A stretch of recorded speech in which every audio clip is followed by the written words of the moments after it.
بسم اللہ الرحمن الرحیم۔ السلام علیکم ناظرین، میں ہوں فراست سلیم اور میرے ساتھ موجود ہیں حافظ اختر حسین صاحب۔ امید کرتا ہوں کہ آپ جہاں بھی ہوں گے خیر و عافیت سے ہوں گے۔ اللہم صلی علی سیدنا و مولانا محمد و آلہ و صحابہ و بارک وسلم۔ ناظرین، کل ہم نے ڈونلڈ ٹرمپ کے حوالے سے بات کی تھی کہ ڈونلڈ ٹرمپ مختلف جو اس نے دھمکیاں دے رہا ہے۔ پہلے اس نے اپنا رخ ساؤتھ امریکہ کی طرف کیا ہوا تھا، پھر اس کے بعد اس نے اپنا رخ یورپین ممالک کی طرف کر لیا، اور اب اس نے جو 2-3 دن پہلے بات کی تھی اس کا رخ اب مڈل ایسٹ کی طرف بھی ہو گیا، اور اس نے یہ کہا مڈل ایسٹ کے حوالے سے کہ جو فلسطین کے اندر وہاں کے جو شہری ہیں، وہاں کے رہائشی جو ہیں وہ بچ گئے ہیں، ان کو یعنی کہ پناہ دی جائے، ان کو جارڈن اور ایجپٹ کو کہا ہے کہ آپ ان کو اپنے پاس رہائش دیں۔ اچھا، اب یہ رہائش جو ہے وہ پرماننٹ بھی ہو سکتی ہے اور عارضی طور پر بھی، یہ حتمی اس نے فیصلہ نہیں کیا۔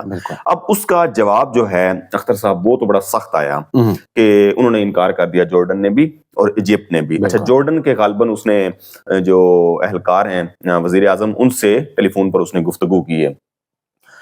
اب یہ اس نے ایک بات کیوں کی، ایک اس کا ہم جواب آپ سے جانیں گے۔ دوسری طرف اس کا جو ریئیکشن آیا ہے حماس کی طرف سے، حزب اللہ کی طرف سے، وہ بھی بڑا سخت آیا۔ انہوں نے جو ٹوٹلی ڈونلڈ ٹرمپ کا جو یہ بیان ہے اور یہ تجویز ہے اسے مسترد کر دیا۔ اچھا، حماس اور حزب اللہ نے تو کیا ہی کیا ہے، ایران کے وزیر خارجہ جو ہیں انہوں نے بھی اسے یکسر مسترد کر دیا۔ انہوں نے کہا اگر آپ یہ تجویز فلسطینیوں کے حوالے سے کر رہے ہیں تو ہم آپ کو مشورہ دیتے ہیں کہ آپ جو اسرائیلی ہیں نا ان کو وہاں منتقل کرا دیں گرین لینڈ کے اندر، کہ آپ انہیں وہاں لے جائیں اور ہم تو یہیں یہ فلسطینی جو ہیں یہاں رہیں گے۔ اب پہلے یہ بتائیں کہ یہ اس نے بیان اتنا کیوں دیا، کیونکہ اسے کیا اتنی پڑی ہے کہ وہ کہہ رہا ہے کہ جی اب تو وہ مٹی کا ڈھیر بن گیا ہے تو ہم نے اس پر کام کرنا ہے۔ یہ اس کے پیچھے پرپس کیا ہے؟ ہاں، شکریہ فراست۔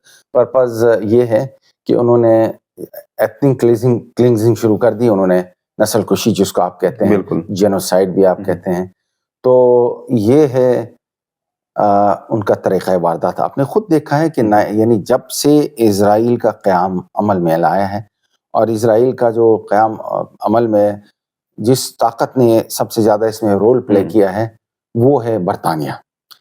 یہ برطانیہ اس شر کا نام ہے، جہاں جہاں یہ کیونکہ استعماری طاقت رہی ہے تو جہاں جہاں یہ رہیں انہوں نے وہاں پہ ٹربلز کریٹ کر کے وہاں سے نکل گئے۔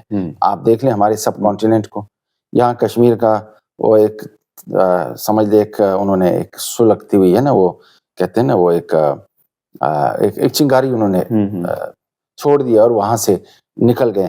اسی طرح مڈل ایسٹ کے اندر جب انہوں نے سلطنت عثمانیہ کو جب انٹیگریٹ وہ سلطنت ہو گئی، جس کا یعنی اس سلطنت عثمانیہ کو اون کرنے والے جو یعنی اس کے وطن سے جو نکلنے والا ملک ہے اس کو ہم ترکی کہتے ہیں، تو عثمانیوں سے بیسیکلی یہ لیا گیا۔ پہلے تو انہوں نے لارنس آف عربیہ کے تھرو ڈسکارڈ کروا کے عربوں اور ترکوں کے درمیان لڑائی کروائی، اور اس کے بعد پھر ایک بالفور ڈکلیریشن کے شکل میں ہم نے فلسطینیوں کو دیکھا۔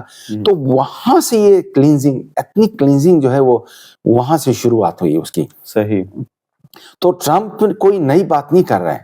اگر آپ تاریخ دیکھ لیں تو تاریخ کے اندر یہی ہوا ہے کہ آپ 1947 کا میپ اور آج کا میپ آپ اٹھا کے دیکھ لیں تو اسرائیل ایک بہت ہی چھوٹا سا پیچ تھا وہاں پہ جب ان کو بسایا گیا یورپ سے، جب سیکنڈ ورلڈ وار کے بعد، اور اس کے بعد پھر وہ بڑھتے بڑھتے پھر آپ نے دیکھا کہ حالانکہ اس کی حد بندی بھی نہیں ہے۔ نہیں، حد بندی یہی تو سب سے بڑا مسئلہ ہے جس کا ہم ہمیشہ ذکر کرتے ہیں کہ یہ دنیا کی واحد ریاست ہے، دنیا کا واحد ملک ہے جس کی کوئی حدود ہی نہیں، جس کی کوئی حدود نہیں، ڈیفائن حدود ہے ہی نہیں۔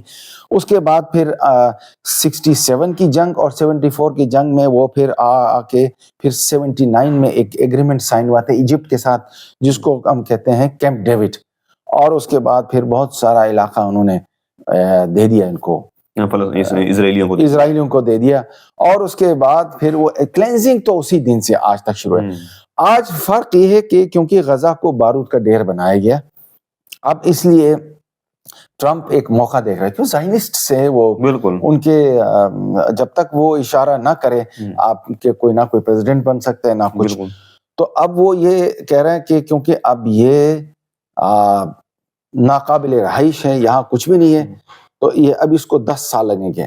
تو یہ اب اگر ان کا ایک پلان یہ ہے کہ ان کو عارضی سٹیٹس دیکھیں یہاں کوئی سائنائی کے اندر یا جارڈن کے اندر ان کو بسائیں, لیکن بدقسمتی سے جو جارڈن کے اندر ہے وہاں فلسطینیوں کی آبادی بہت زیادہ ہے اول تو, اور دوسرا یہ کہ اینٹی اسرائیلی سینٹیمنٹ بہت زیادہ ہے ادھر جارڈن کے اندر. بالکل اسی طرح ایجپٹ کے اندر بھی, حالانکہ ایجپٹ ان کا ہمیشہ آپ سمجھ لیں ان کا جو پپٹ رہا ہے, مطلب بالکل جمال عبد الناصر کے بعد یہ جتنے بھی رجیمز ہیں, چاہے وہ انور سادات ہو, چاہے حسنی مبارک ہو, چاہے وہ جنرل سیسی ہو, صحیح, تو وہاں پہ انہوں نے ہمیشہ اسرائیلیوں کے ان کے حکم کی مفادات ہے بالکل ان کے حکم کی تعمیل کی ہے, لیکن وہاں پہ بھی اتنا آسان نہیں اس چیز کو نگلنا. اسی لیے وجہ یہ ہے کہ عوام کے اندر جو غصہ ہے وہ اسٹرانگسٹ, جو اگر ایک ڈکٹیٹر بھی ہے نا وہ بھی ڈرتا ہے. تو اسی لیے ان دونوں نے کہا کہ بھائی یہ ممکن نہیں ہے. ایران کا ایشو یہ کہ کیونکہ ایران کی وہاں اسرائیل کے ساتھ حماس کو اور ان کی پراکسی ہے بالکل. تو اب یہ دیکھیں نا, یہ ایسی پالیسیوں سے بھی تو یہی کچھ ہوا ہے.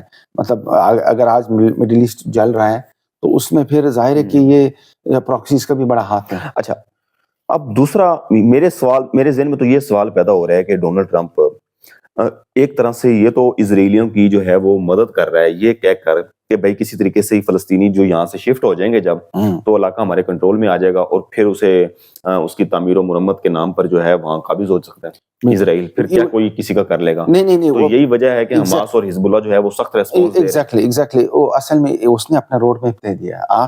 ہم ٹرمپ کو نا کوئی مسخرہ سمجھتے ہیں, اس کو سیریس نہیں لے رہے ہیں. اس نے اپنا ایک روڈ میپ دے دیا ہے.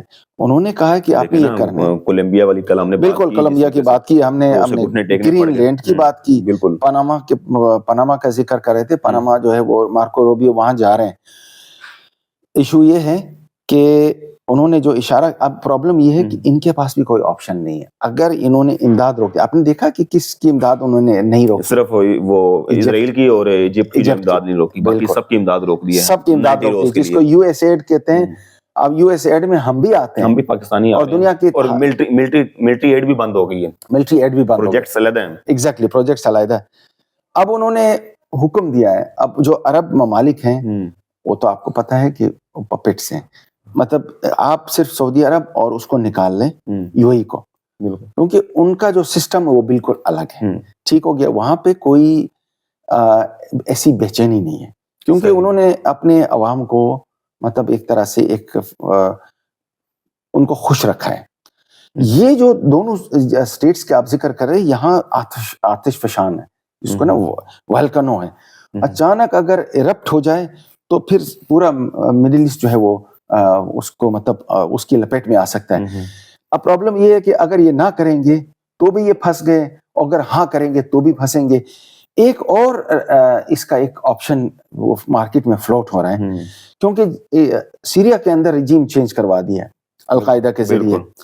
اب ایک آپشن یہ بھی فلوٹ کر رہا ہے کہ ان کو سیریا میں ان کو شفٹ کیا جائے, ایک بفر زون کریٹ کر کے. آلریڈی آپ نے دیکھا ہے کہ اردن کے جو سرحد ہے اس کو الطناف کہتے ہیں, وہاں پہ آلریڈی امریکی پریزنس موجود ہے. وہاں سے القاعدہ اور ان چیزوں کو ان کو ٹرین کر کے بھیجتے تھے پراکسی کے لیے, جب بشار الاسد کی حکومت تھی.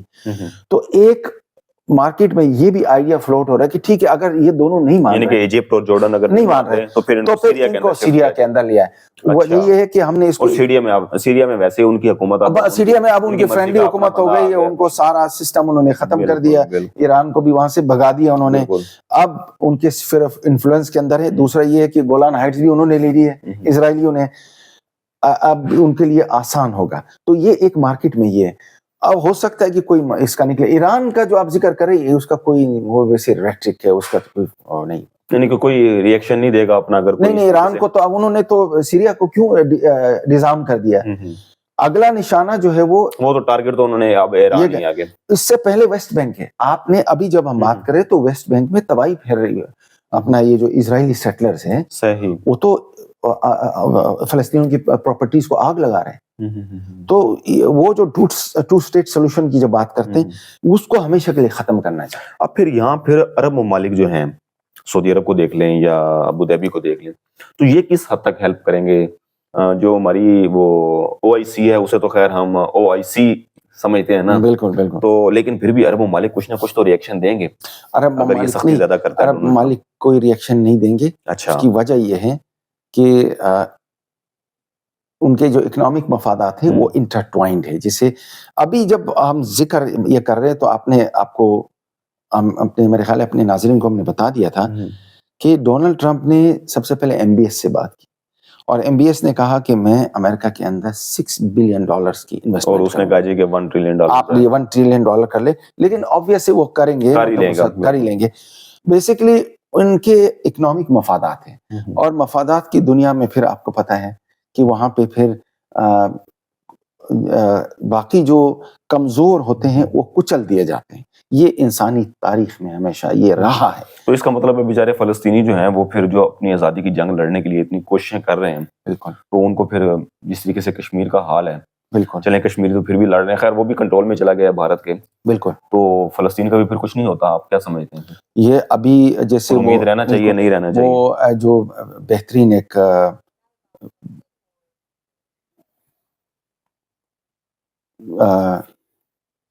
روس کے ایک بہترین بہت ہی شاندار فلسفر ہے الیگزینڈر دوگن، اس نے کہا ہے کہ مڈل ایسٹ جو ہے وہ ایک ایسی کہتے ہیں مطلب ایک بھوسا ہے، اس صرف اور صرف ایک چنگاری لگنے کی دیر ہے، اس کے بعد کچھ بھی ہو سکتا ہے.